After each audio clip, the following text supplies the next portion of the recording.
In this video, we will be showing you how to replace your rear shock absorber on your Audi Q5, located behind your left rear wheel.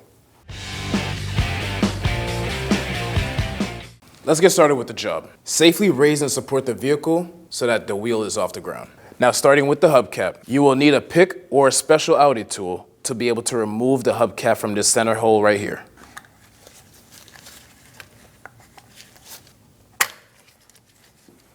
Now we'll be using the 17mm socket to remove the wheel. Restarting the first bolt in a couple threads. Doing this will prevent the wheel from falling off. Support the bottom of the wheel. Use your socket to remove the last bolt. And remove the wheel. To remove the shock absorber, we need to remove the fender liner, which is held in place by a series of clips. On this style of Q5, we have many plastic clips that are holding the fender liner together. On this one, you will notice that you have a tab on the bottom. You also have two wings on the side.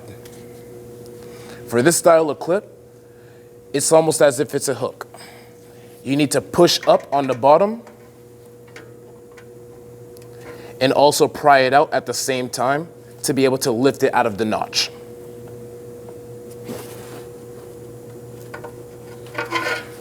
As you can see, you will see the notch that I was referring to in the small plastic tab at the bottom. Slide it over the groove, and that's what keeps it in place. Let's do the same with the other side.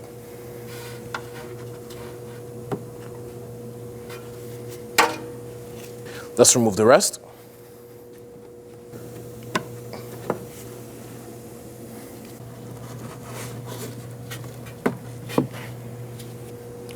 We also have T25 screws that are holding down this fender liner as well.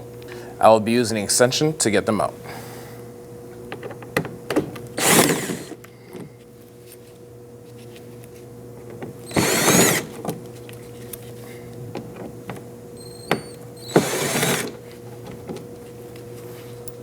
We have 6 more of these plastic clips hidden throughout our fender liner.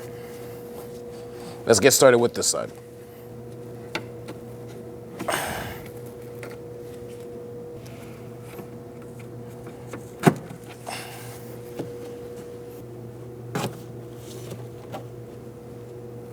We have 2 more hidden plastic clips that are above the fender liner. You may need to stick your head inside to see the direction that the clip is pointing in. On this vehicle, I actually need to push the clips downwards to pop them off, unlike all the other ones where I had to push them upwards to take them off. Just pay close attention to that. They may fall off in the process.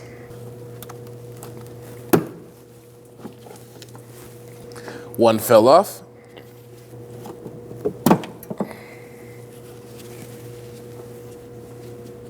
Here's the second one. For our final clip,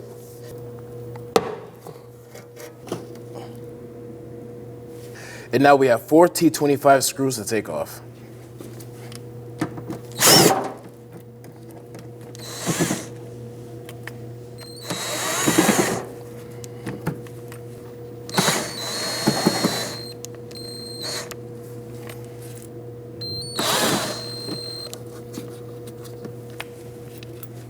Now we're clear to remove the fender liner.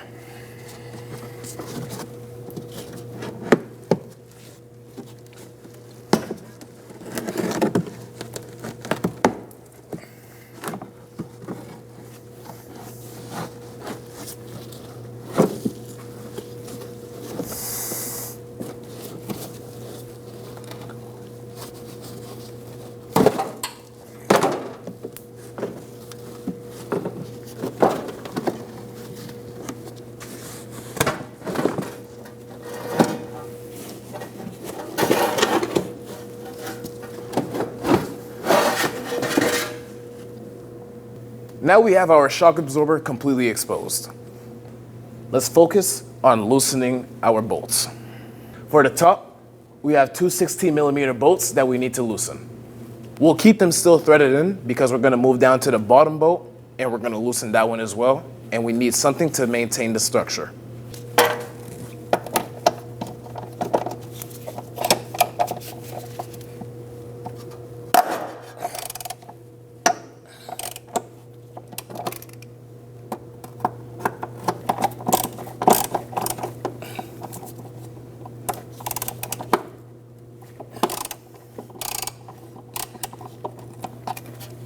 Before we loosen our bottom bolt, I will be installing a pole jack underneath our coil spring. If you are doing this on the ground, you may use a jack as well.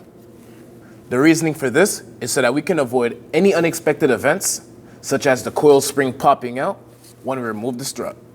The bolt that is holding on to our lower shock absorber is a 21mm hex.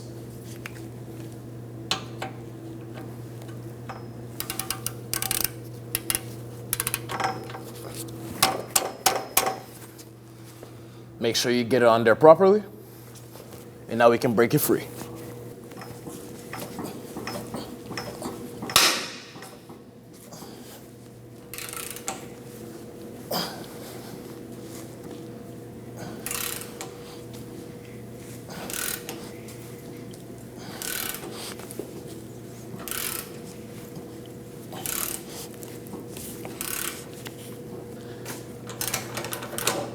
Now that we've broken the bolt free, we can use an impact gun to take it off.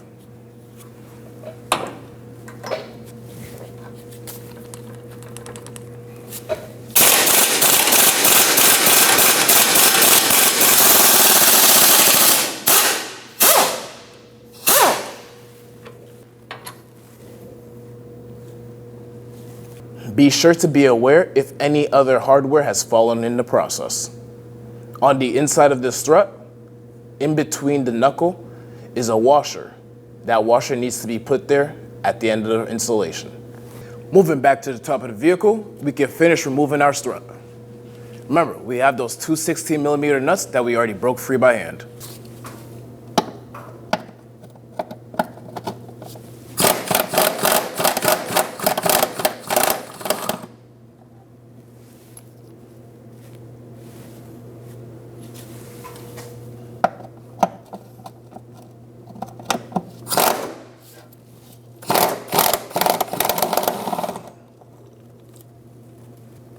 I like to compress the strut to make it easier for me to get it up.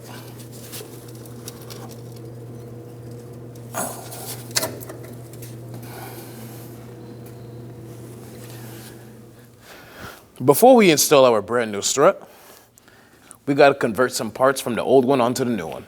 As you can see, you got two plastic covers, one for the top, you're going to slide that in right over to the top of our new strut mount, and one for the bottom, which we are going to peel right off just like that. We're going to insert it right to the bottom of our new strut where the 21mm bolt's going to go into. Now let's go install in the vehicle. To get the strut in, we'll want to compress it and get the strut to be smaller so we can fit it in easier. Slide it into the hole on the bottom, right behind the knuckle. And now with our new hardware, we can use the washer and bolt and guide it into position.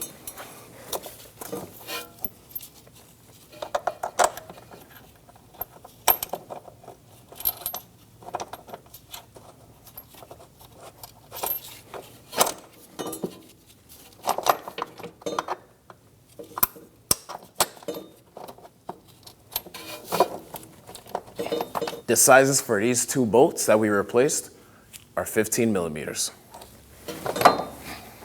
Now we are back underneath the vehicle. As you can see, our strut is not perfectly aligned with our knuckle. What we're gonna do is we're gonna lower our pole jack. It is safe to bring the spring down now. Let's not forget our washer that had fallen out from in between the knuckle and the strut. We will be putting it back in that same position and using our bolt to line them up.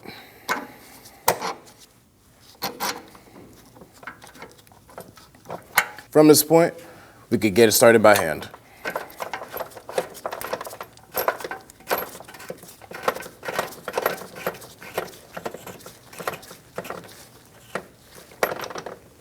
We're going to prevent it from being cross-threaded. With our strut in position, we can now tighten everything.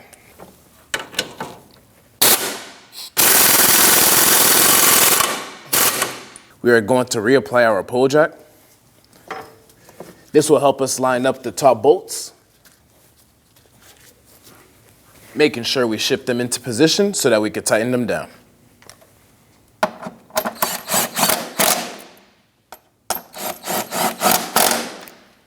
torque for the top two bolts is going to be 26 foot-pounds.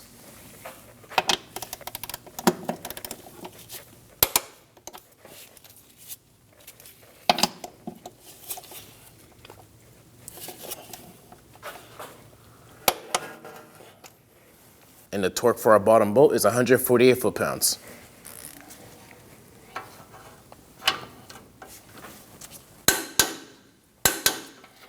Remove the pole jack from underneath the vehicle.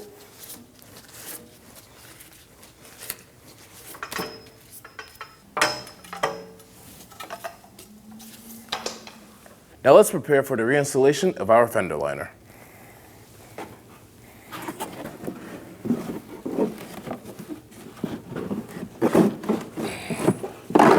Now when going back in with the fender liner, we want to align all of the studs with the holes provided on the fender liner.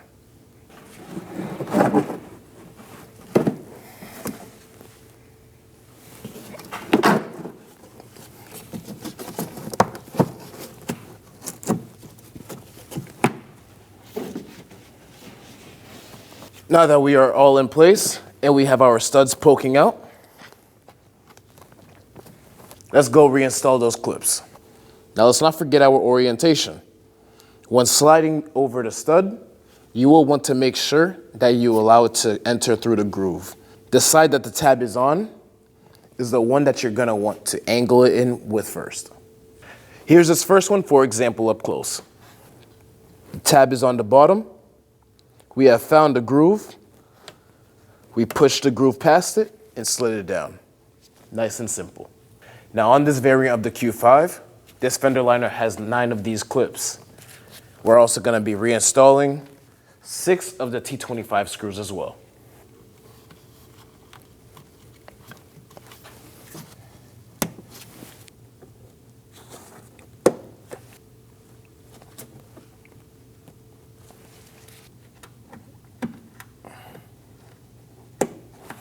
Do the same with the other side.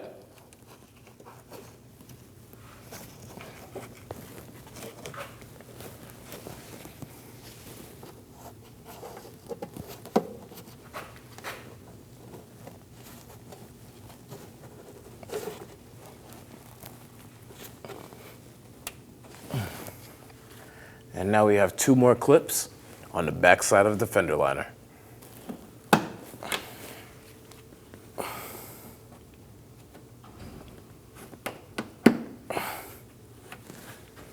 Now we have our T25s that we can start on this side.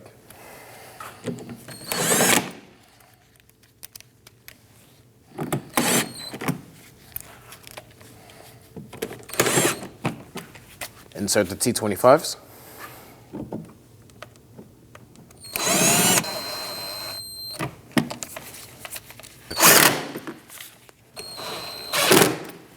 Now let's install our wheel. Now I'll be using a 17mm socket to start the threads by hand.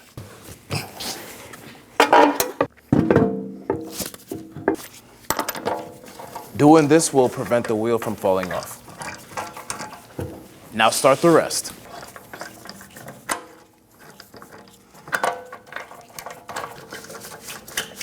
Now snug them down in a star form pattern.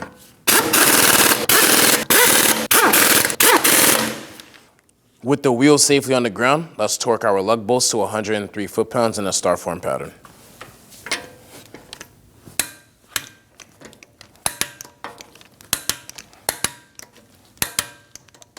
After we have torqued our lug bolts, we will be reinstalling our hubcap. The easiest way to do this is that you will be lining the hole so that it matches up with where the valve stem goes. Thanks for watching. When only the best will do, demand TRQ. The only company that lets you view before you do. TRQ is committed to offering the highest quality aftermarket auto parts that are engineered for peace of mind. Thanks for using and viewing with TRQ.